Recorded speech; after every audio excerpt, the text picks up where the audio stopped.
welcome to the much-awaited debate of fracking. My name is Jennifer Whitley. Tonight we have CEO of Chesapeake Energy, Aubrey McCelndon, and we have Joe Gooden from Louisiana, a farmer who has made serious claims about the dangers of fracking. The topic of fracking and how it affects the environment around it has recently been a popular debate among media and American citizens. While it is clearly evident fracking and horizontal drilling greatly benefits our nation economically, the evidence showing hazardous effects of fracking must be considered.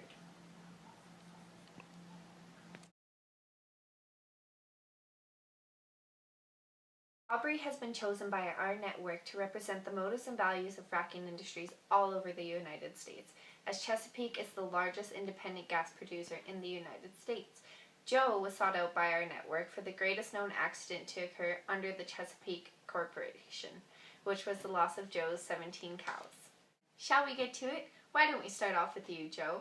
Joe, what exactly are your feelings towards the process of fracking? Tim, quite simply put, the process of fracking is toxic to the life around it.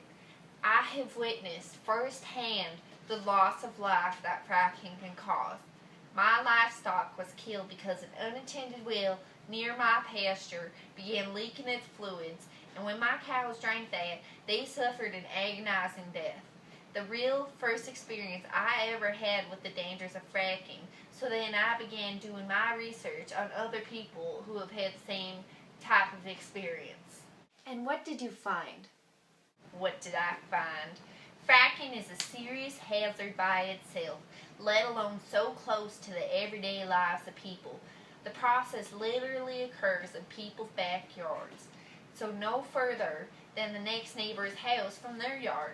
That would be fine and all if fracking didn't impose so many negative aspects, but the fact of the matter is that it does. What do you mean by negative aspects? The process of fracking is drilling vertically downwards, thousands and thousands of feet, then turning that drill horizontally to properly enter the areas of shale that contain natural gas.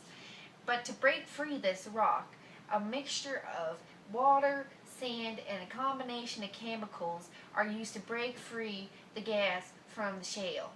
However, it's those same chemicals that killed my 17 cows in their drinking water.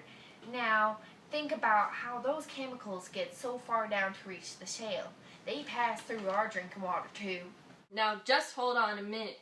I feel you're about to present some misinformation. Just a minute, Aubrey. Let's let Joe finish what he has to say. Corporations like Chesapeake don't have to release the combinations of kind of chemicals that they use in their fracking mixture due to the Halliburton loophole. Therefore, no one really knows exactly what is being passed through our groundwater. Not only have my livestock been killed, but there have been numerous reports of death of livestock in other states that died for the same reasons that mine did. Wells that have been left alone and unattended to have been recorded to spill out and leak mixtures of gas and chemicals all over the ground, causing not only damage to the environment but the life that lives around it. The people who get these recordings most times are the people who live 200 feet away from it. Now tell me that's a safe process. What about the clouds of chemicals that have been seen to be filling into the air that people breathe, or the explosions of wells that burn chemicals into the air? How is this process safe? You make very valid arguments to back up your position. Now, Aubrey, let's hear from you. How do you respond to these claims? Where do I start? First off, I'd like to clearly state that no form of energy is perfect. Therefore, fracking is not perfect. However, it is truly a better alternative to other forms of energy like coal, which is extremely hazardous and dirty, and oil, which is just as bad. In addition, for a nation that has recently suffered greatly from economic recession and going through a crisis for energy, fracking is the perfect solution for our nation's problems. Yes, there has been instances of contamination, but it was due to human error. Humans make mistakes, everyone knows that, but we must look at the bigger picture here. The answer to both our energy and economic hardship has been answered, and we as a corporation see the promise our resources hold. So, are we so wrong for wanting to expand this opportunity? Oh, what you're saying is very true.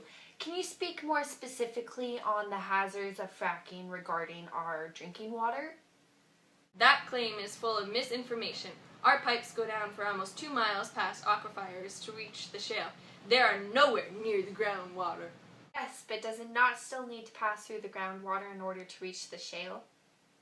Our well pipes are surrounded by a solid cement casing from the top, well, to the bottom. The entire well is safely protected so that fracking fluids do not enter the groundwater. Now, Joe, how do you respond to the safe casing of the pipelines?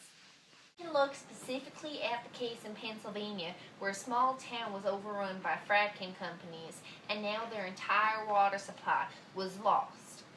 These chemicals that cannot be disclosed are now entering the people's everyday drinking water, endangering their health because the safely protected pipes have had their cement casing crack.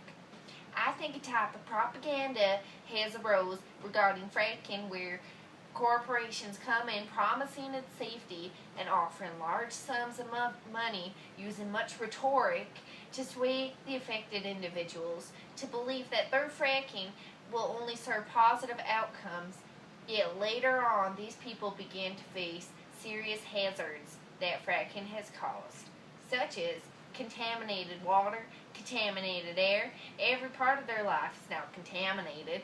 They can't go down the street without hearing something about fracking. A new ideology around fracking has come to be by the corporations involved in this industry, where they truly believe that despite how much known dangers to the process, is still a flawless system that only creates beneficial results. This is a flawed idea of reality. There is no need to accuse corporations of enforcing propaganda or creating ideologies, for it is simply an industry and a business. Fracking has created a whirlwind of opportunities for poor towns and this great nation that before could never have resulted. Frankly, I believe that the chemicals do not need to be known, for you don't go out and drink fracking fluid just as you don't go drink other dangerous chemicals. The whole industry of fracking is nation's survivor because it is rebuilding destroyed communities. It is also allowing America to rely on its own resources, and it is creating an exponential growth for our economy. About to run out of time here, but Aubrey, I would like you to close us off. On behalf of all the fracking industries, can you comment on whether the process and gains of fracking are more important than the obvious harms it imposes on everything around it? Fracking is not harmful. Human error is the only harm that could possibly come out of this process. What this country needs right now is a strong, stable community to rebuild everything we have lost. If we are able to stop fracking altogether, how would that impact the economy? How would that impact energy supply for the U.S. citizens? Furthermore, how could this nation ever bounce back to become the strong nation it once was? Fracking is a new industry that has given deserving people the chance to be a part of something beautiful. A new journey to be prosperous and self-sufficient. Good arguments were made on both sides, gentlemen. Unfortunately, that's all the time we have for tonight. My name is Jennifer Whitley, and stay in tune for next week's debate.